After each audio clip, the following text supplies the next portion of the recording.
Kalau di Banten dia takut sama cucu-cucu Sultan Hasanuddin seperti saya sampai dia minta maaf. Sekarang saya tantang cucu-cucu Sunan Ampel yang ada di Surabaya.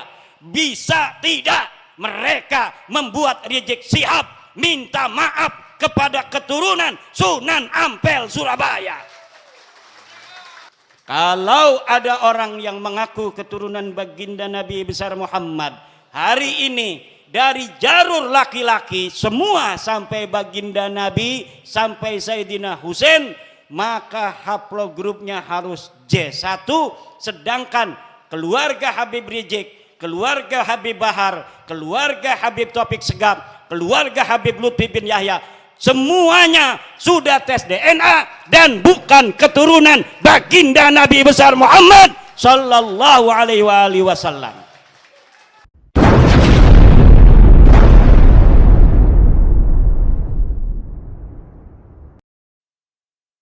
Dinas sosial atau dinas kesehatan bahwa dia adalah orang, maka bisa gratis di rumah sakit. Pak, saya nggak mau bayar Pak, orang miskin. Mana dalilnya? Ini Pak, keterangan dari RT-nya. Ini keterangan miskin dari RW. Ini keterangan miskin dari kecamatan. Ini keterangan miskin dari dinas sosial. Ini keterangan miskin dari dinas kesehatan. Baru rumah sakit menggratiskan orang yang mengaku miskin. Ngaku miskin aja Pak. Pak, ya ngerokok baik. Harus ada apalagi orang yang ngaku cucu. Betul apa tidak? Orang yang ngaku miskin harus ada dalil, apalagi orang yang ngaku cucu. Mana dalilnya? Ngaku-ngaku cucu Nabi, mana kitabnya, mana hasil tes DNA, ono kita belaka, sejarah helaka, tes DNA ini melenceng ning dindi, tes DNA ini melenceng nangen dindi. Ada di Indonesia Bu.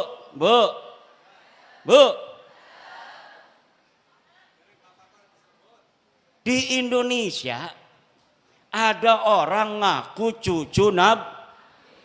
Dalam tubuhku mengalir darah Rasulullah. Datang ke kiai minta duit 40 juta. Baru saya dapat ini sebuah testimoni dari kiai di Purbalingga, bukan Purbalingga, di Banyumas. Ada kiai diparanin oleh seorang yang ngaku cucu Nabi. Yang ngaku cucu Nabi namanya Habib. Apa namanya? Nama klannya keluarga Baklawi. Keluarga apa? Dia minta uang 40 juta. Dulu-dulu katanya biasanya langsung dikasih kalau lagi punya. Kalaupun tidak punya uang, maka akan dicarikan uangnya untuk Habib, orang yang ngaku cucu Nabi, dengan harapan mendapatkan barokah dan syafaat dari baginda Nabi. Tapi kiai ini sudah dengar, ada di Banten namanya Imaduddin Usman, sudah meneliti bahwa para habib-habib yang ada di Indonesia yang ngaku cucu Nabi ini ternyata bukan keturunan Nabi. Saya yang meneliti itu, bahwa Habibku ada Habib Rizik Syihab, Habib Bahar Smith, Habib Taufik Segaf, Habib Lutfi Yahya. Itu semua namanya keluarga Baklawi. Keluarga siapa? Saya sudah teliti seteliti-telitinya berdasarkan kitab-kitab nasab, kitab-kitab sejarah, hasil tes DNA, bahwa mereka dengan pasti mustahil sebagai keturunan baginda Nabi besar Muhammad sallallahu alaihi wasallam.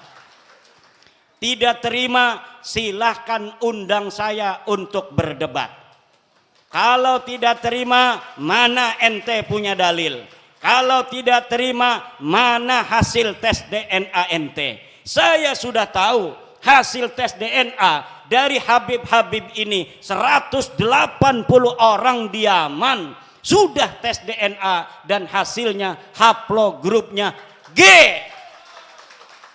Sedangkan keturunan Nabi Muhammad semuanya di Arab Saudi, di Yordan, di Maroko, haplogrupnya J1.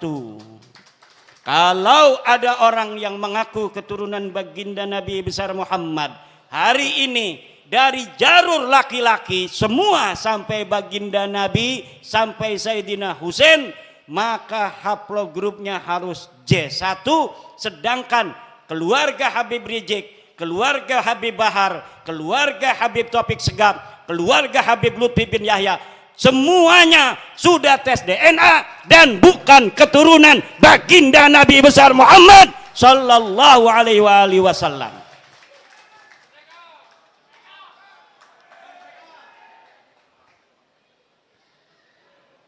Itu ceritanya. Kembali kepada Kiai Banyumas tadi tuh.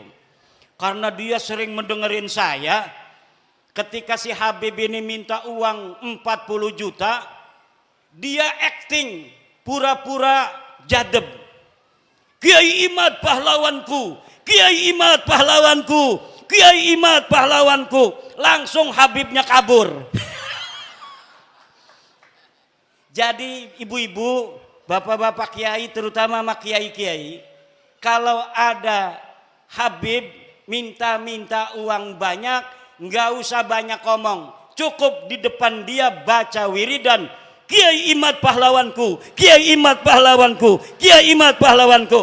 Insya Allah setannya hilang semua. Lah kita nyari-nyari duit, gelati duit 40 juta gati bu ya, nggih. Megawe ning Tangerang gaji ya 4 juta, berarti 40 juta ya kita megawe ning pabrik 4 bulan, 10 bulan nggih. Lah dia datang hanya dengan menjual baginda Nabi, dia pengen dapat duit 40 juta. Na'udzu, orang-orang yang menjual nama Nabi besar Muhammad sallallahu alaihi wasallam begini, kira-kira masuk surga apa masuk neraka? Yang keras, yang keras. Saya tanya sekarang, Habib itu keturunan Nabi apa bukan? Keturunan Nabi apa bukan? Habib Rizik turunan Nabi bukan? Habib Bahar turunan Nabi bukan? Habib Lutfi bin Yahya turunan Nabi apa bukan? Habib Taufik Segaf turunan Nabi apa bukan? Orang Purbalingga sudah bersaksi bahwa mereka bukan keturunan baginda Nabi besar Muhammad.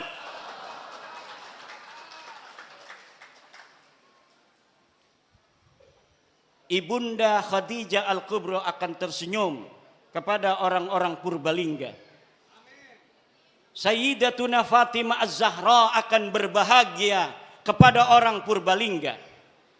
Sayyidina Ali, Sayyidina Husain, Sayyidina Hasan akan tersenyum kepada orang Purbalingga, kepada masyarakat Nusantara yang sudah menyelamatkan nama baik Sayyidatuna Khadijah Al-Kubra, Sayyidatuna Fatimah Az-Zahra, Sayyidina Ali dan baginda Nabi besar Muhammad sallallahu alaihi wasallam dari orang-orang sekarang yang dia bukan turunan baginda Nabi, tetapi dia mengaku-ngaku keturunan baginda Nabi. Dengan pengakuannya itu dia membuat umat Nabi besar Muhammad sallallahu alaihi wasallam diperas, membuat umat Nabi Muhammad SAW dihina-dina, membuat umat Nabi besar Muhammad SAW berpecah belah.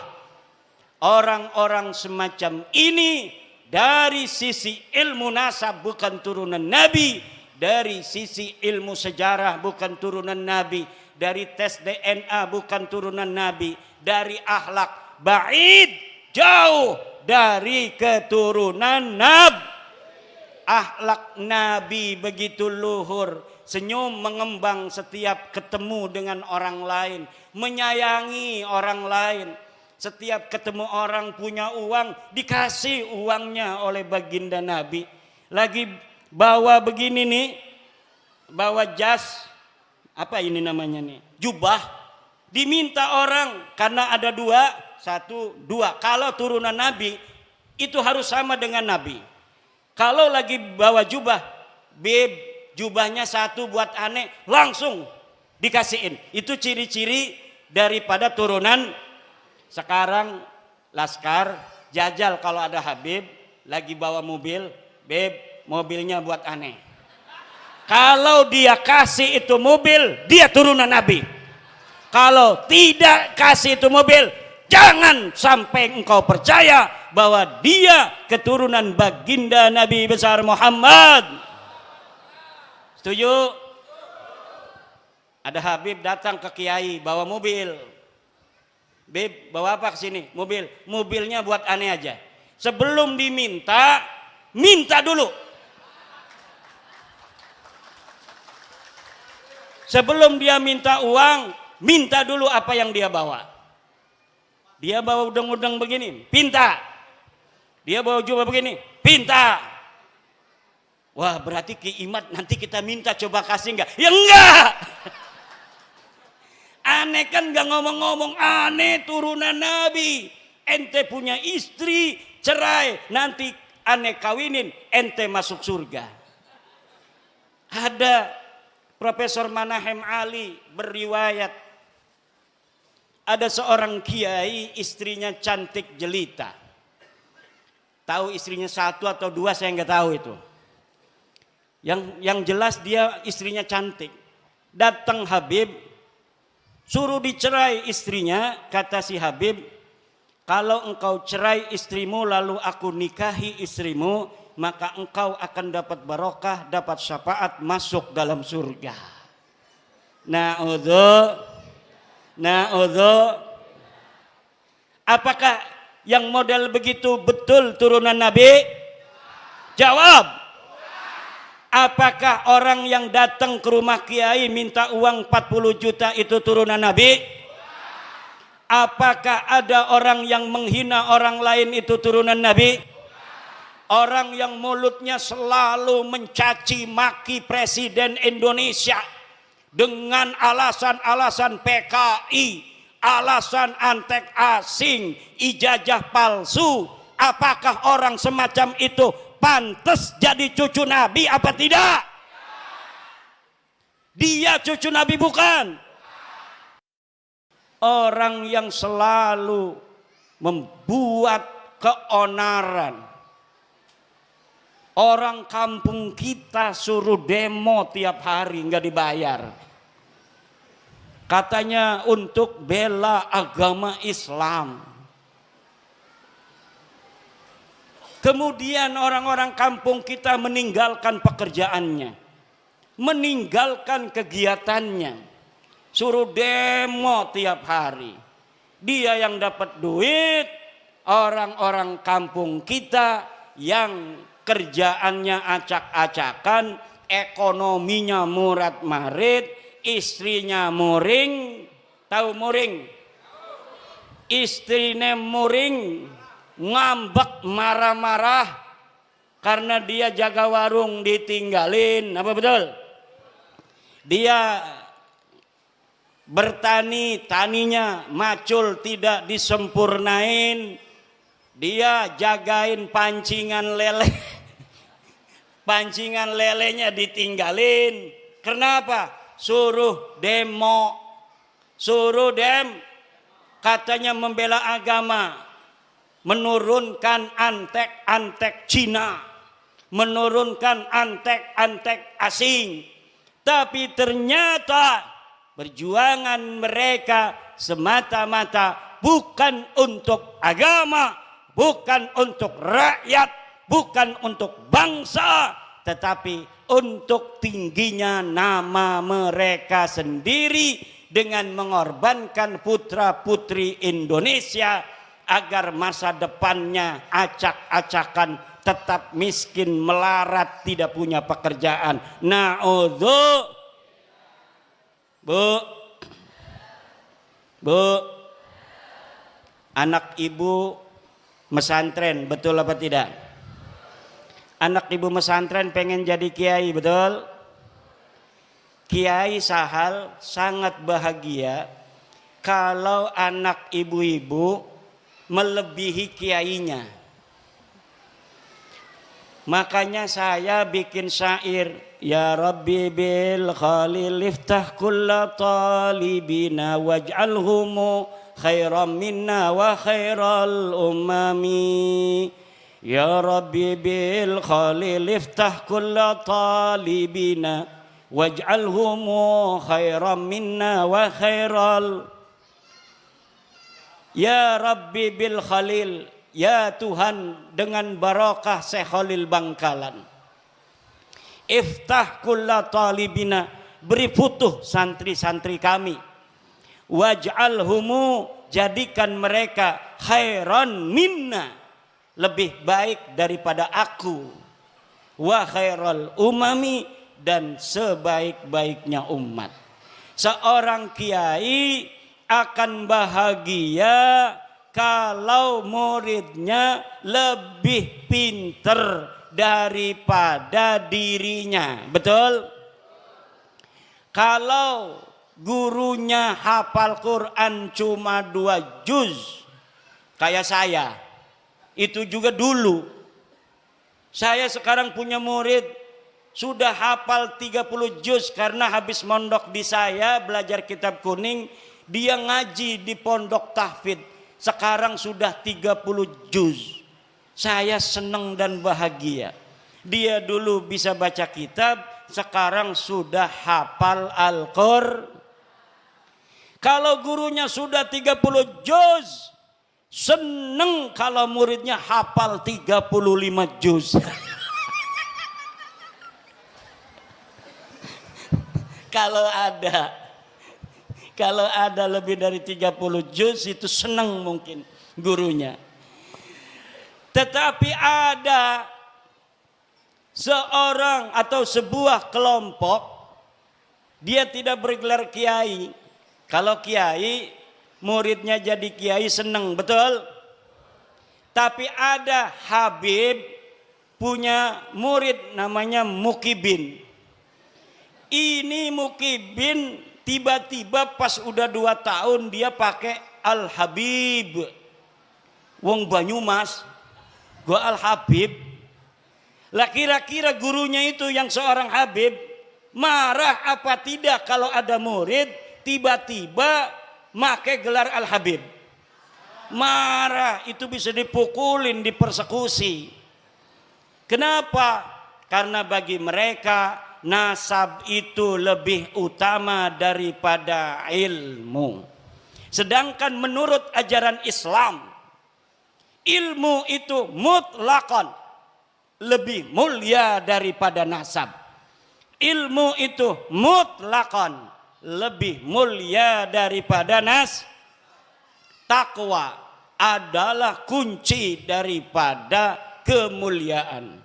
Ukuran daripada kemuliaan adalah takwa. Inna akramakum indallahi, sesungguhnya orang yang paling mulia di antara kalian adalah orang yang paling bertakwa. Itu adalah barometer kemuliaan. Siapa orang paling bertakwa, dialah orang yang paling mulia. Apakah dia anak seorang kiai? Apakah dia anak seorang raden? Apakah dia anak seorang tubagus? Dia seorang petani? dia seorang penjual cilok, dia seorang yang miskin, dia seorang yang kaya. Kalau dia bertakwa, maka dialah orang yang paling mulia. Ini ajaran Islam apa ajaran Habib? Islam. Tapi ajaran Habib, dia ngomong sama santri-santrinya, kalau nanti jadi kiai banyak ilmunya, jangan sampai di hatimu ada perasaan sama dengan Habib. Jadi mereka mempunyai sebuah ajaran, sebuah doktrin kepada murid-muridnya yang bukan dari golongan Habib itu, bahwa orang-orang Jawa, wong Banyumas, wong Purbalingga, wong Brebes, wis kon dagang ndok bae, ora bisa dadi wong mulia. Sirama sampai kapan bae tugasnya ngormati kula. Kok sira duwe anak, anake ngormati anak kula. Kok sira duwe putu, putune ngormati putu kula. Anak kira duwe buyut, buyute ngormati buyut kula. Sampai kiamat tugasnya sira jadi hamba sahaya, tugasnya kita lan turunan kita jadi raja, jadi wong mulia. Ini ajaran Islam apa ajaran Habib? Ajaran Islam apa ajaran Habib? Ajaran Islam apa ajaran Habib? Ajaran Islam, siapa saja dia, dari siapa dia dilahirkan tidaklah penting, tetapi yang penting bagaimana dia nanti menatap kehidupan. Kalau dia belajar kemudian pintar, dia bisa jadi presiden di Indonesia walaupun dia hanya anak petani dari Purbalingga, walaupun dia hanya anak seorang pedagang kecil di Purbalingga. Kalau dia kemudian masuk STPDN, dia bisa menjadi bupati di Purbalingga. Siapapun dia, walaupun dia hanya anak seorang yang mencari limbah, pemulung, tapi dia kemudian masuk TNI, dia jadi jenderal, kemudian dia menjadi panglima TNI. Itu adalah ajaran Islam. Dia bisa jadi jenderal, dia bisa menjadi AKBP, dia bisa menjadi kolonel, walaupun hanya anak seorang petani yang tidak punya sawah. Petani nyambut tapi abai nyelengi be alhamdulillah duite gena sekolah ning Akpol, duitnya sekolah ning perwira, akhirnya jadi jenderal. Maka di dalam ajaran Islam dan ajaran Pancasila tidak dinilai dia dari keturunannya, tapi dinilai dari prestasinya. Ini ajaran Islam sesuai dengan ajaran Pancasila.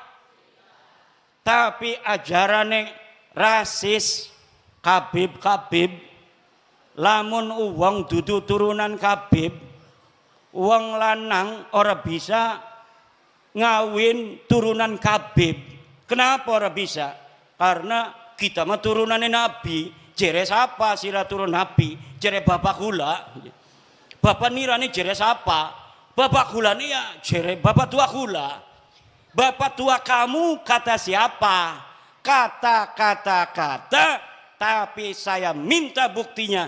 Tidak ada bukti. Saya minta dalilnya. Tidak ada saya minta tes DNA. Hasil tes DNA-nya haplogrup G. Orang yang bukan hanya mereka bukan keturunan Nabi, tapi juga mereka bukan orang Arab.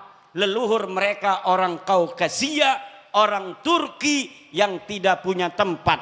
Mereka hidup nomaden, kemudian mereka tinggal di Kaukasus, kemudian dihancurkan, menyebar ke India, menyebar ke Pakistan, menyebar ke Eropa, menyebar ke Yaman. Dari Yaman pindah ning Indonesia. Ning Indonesia ngaku putune Nabi. Nabi. Jadi wes ibu-ibu nurut ning kiai-kiai desa. Nurut ning kiai-kiai ning desa kita ana sing ngajar Fathul Qorib ning musola. Wonge 5 sing ngaji, sing siji ngantuk, sing siji izin. Tinggal wong telu, sing telune ngantuk. Ngajar Fathul Qorib kiai, dia yang ngajar ngaji, dia yang bawa kopi.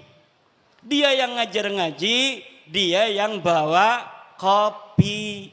Kadang-kadang diamplopin yang ngajinya, saking pengen ngelihat orang itu masuk surga, sampai dia kiai ngajar ngaji, gawa kopi, gawa kue, gawa amplop maning. Alhamdulillah.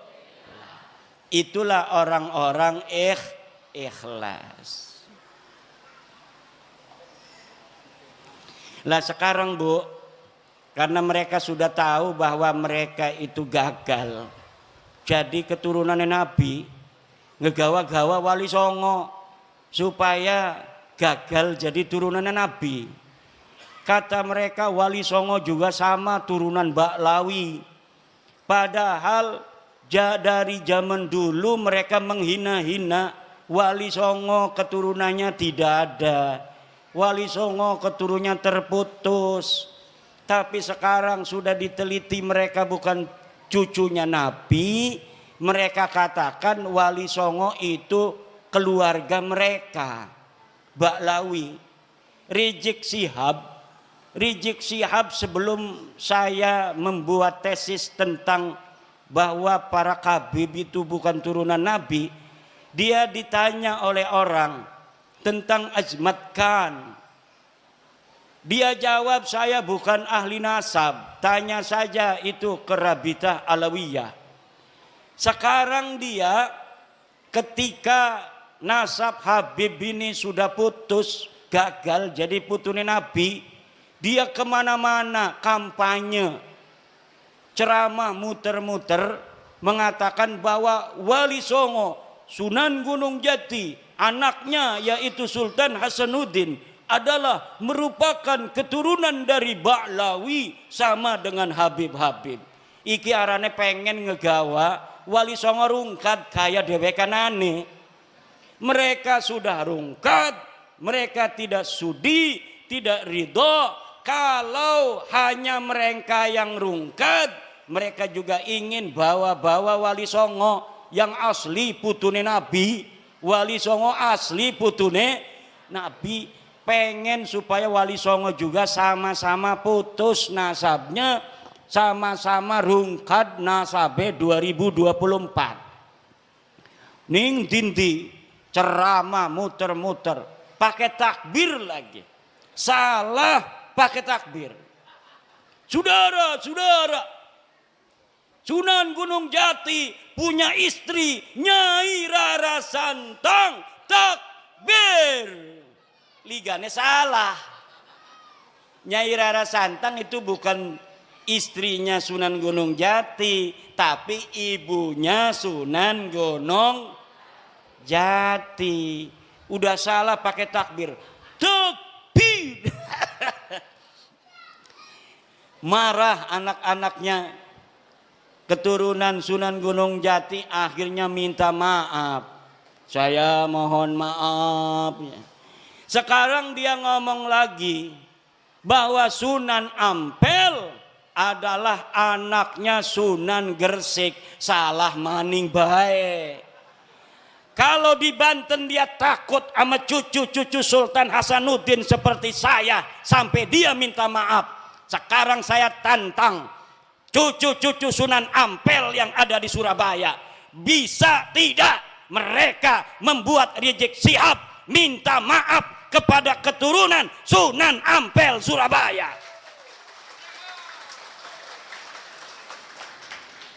Kalau sama Sultan Hasanuddin Sunan Gunung Jati dia sampai minta maaf, sekarang orang Surabaya kalau dia tidak minta maaf atas kesalahannya itu dengan mengatakan Sunan Ampel anaknya Sunan Gresik, padahal Sunan Ampel anak daripada Ibrahim Asmoro, maka berarti keturunan Sunan Ampel yang ada di Surabaya tidak dianggap oleh Rizik Syihab seperti turunan Sunan Gunung Jati Syarif Hidayatullah. Coba mana eta turunan Sunan Ampel di dia? Tuntut, suruh minta maaf. Bukan bapaknya Sunan Ampel Ibrahim Asmoro Kondi. Kalau Sunan Gresik itu Maulana Malik Ibrahim. Harus minta maaf. Semakin ngomong semakin banyak salahnya dia. Karena apa? Bukan ahli nasab, nggak ngerti nasab, maksa-maksain bicara nasab. Saking marahnya sama saya, marah bener sama saya itu. Saya sejak kecil jadi cucu Nabi, masa mau mati jadi mantan cucu Nabi? Yang bener aja. Ama Roma Irama marah juga. Roma Irama sampai ditelepon marah. Kata Roma Irama, siapa lu negur-negur gue? Wih, hebat juga tuh Bang Haji. Bang Haji Roma kenal, Bu? Bu, kenal nggak Bang Haji Roma? Yang nyanyi apa contoh lagunya? Sebujur Bangkai. Satu lagu Roma Irama Sebujur Bangkai lebih utama dari ceramah para habaib 70 habaib. Satu lagu Sebujur Bangkai Roma Irama lebih mulia dan lebih manfaat bagi umat Islam daripada ceramah 70 habaib.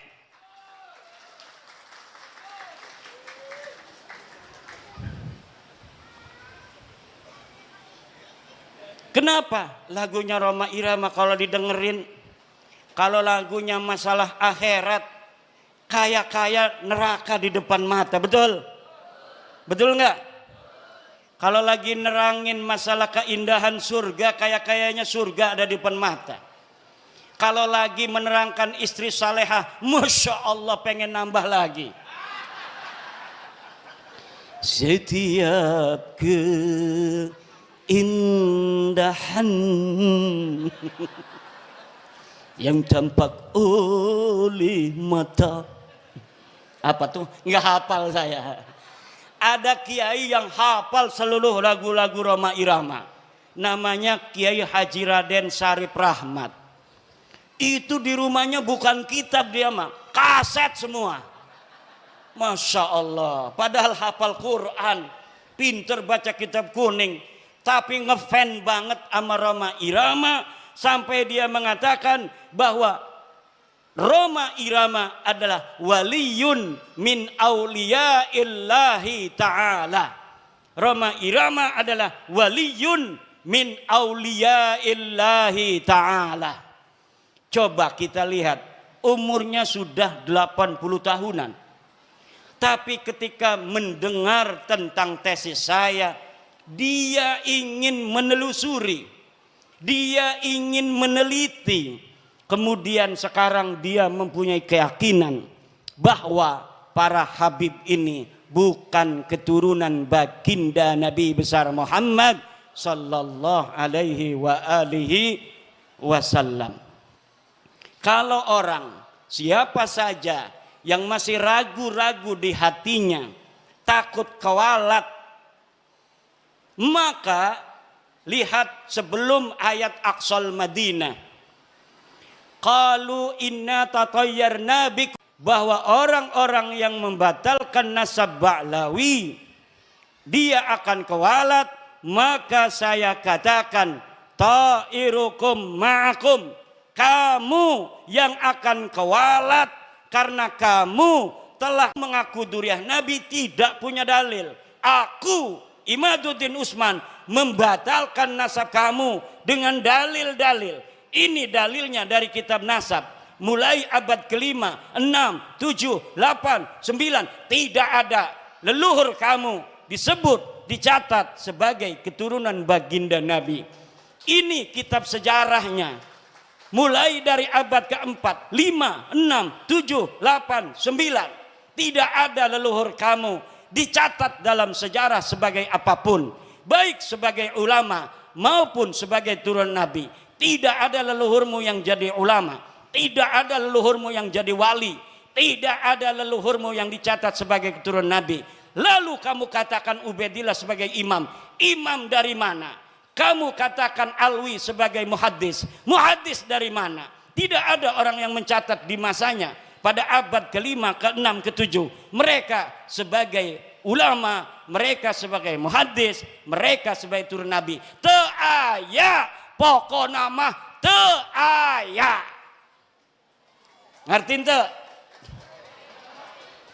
Ya kalau sudah tidak ada dalil, premen maning. Imad tolong si husnudon beh. Ora bisa, doraka kita. Asup ka neraka aing.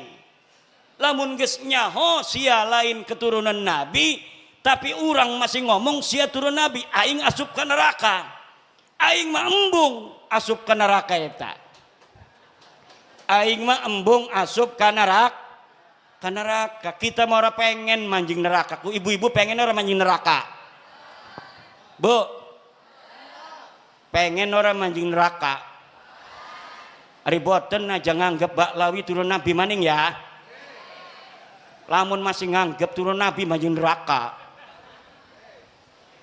Ada kiai protes sama saya. Hai Kimat, kenapa pernah mengatakan walaupun ulama-ulama di dunia memfatwakan karena suatu hal Baklawi sebagai cucu Nabi, saya tidak akan terima.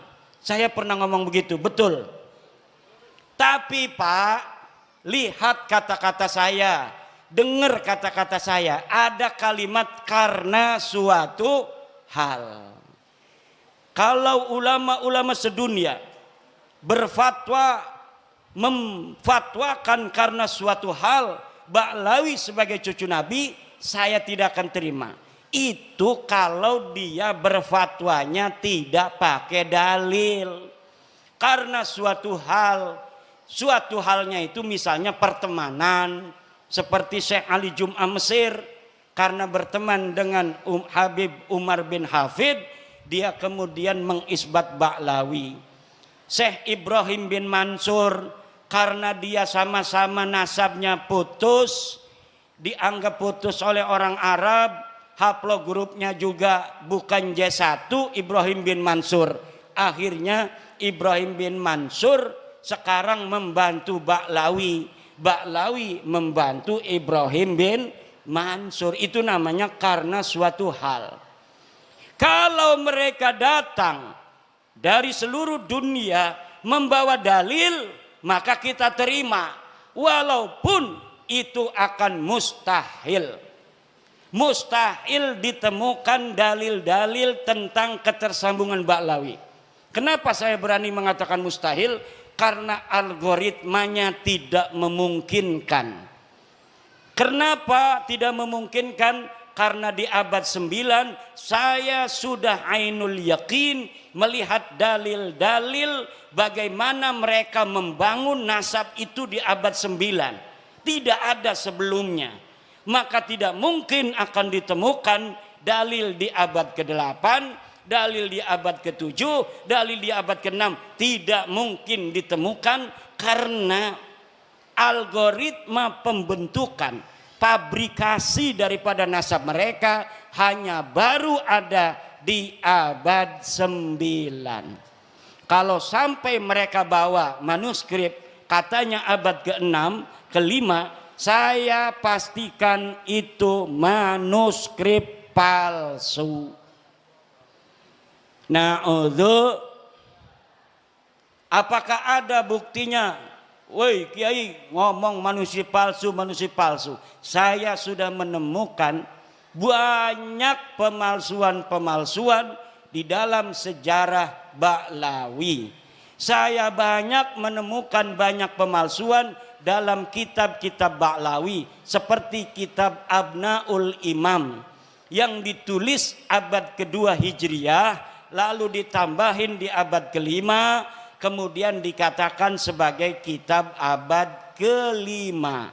Padahal kitab itu ditambahin lagi pada abad ke-11, pada abad ke-13. Jadi apa yang tercatat di dalam kitab Abnaul Imam bukan semata-mata abad kedua, bukan semata-mata abad kelima, bukan semata-mata abad 11, bukan semata-mata abad ke-13, dan bukan semata-mata dicetak pada abad 15 sekarang. Ini baru dicetak. Tetapi dari banyaknya penulis dari satu masa ke masa yang lainnya tidak ada dibedakan, ini catatan dari abad 2, ini catatan dari abad 5, ini catatan dari abad 11, ini dari abad 13. Tidak dibedakan. Kalau kita ngaji kitab Fathul Qorib, ada matan takrib, ada Fathul Qorib. Untuk membedakan matan dan syarahnya itu ada dalam kurung. Kalau yang dalam kurung itu matan, yang selebihnya itu syarah. Tapi dalam kitab Abnaul Imam tidak dibedakan mana karya Toba-Toba, mana karya yang lainnya. Jumlahnya semuanya ada 4 orang, 5 dengan muhakkiknya. Mereka telah mencetak kitab dengan ditambahi, kemudian diasosiasikan nama ulama tertentu yang ulama itu tidak mencatat daripada apa yang mereka tambahkan. Masih banyak lagi ibu-ibu, bapak-bapak, karena ini udah sore, insya Allah nanti kita akan bisa berjumpa kembali. Kita berdoa, ibu-ibu panjang umur, sehat badan, banyak duit,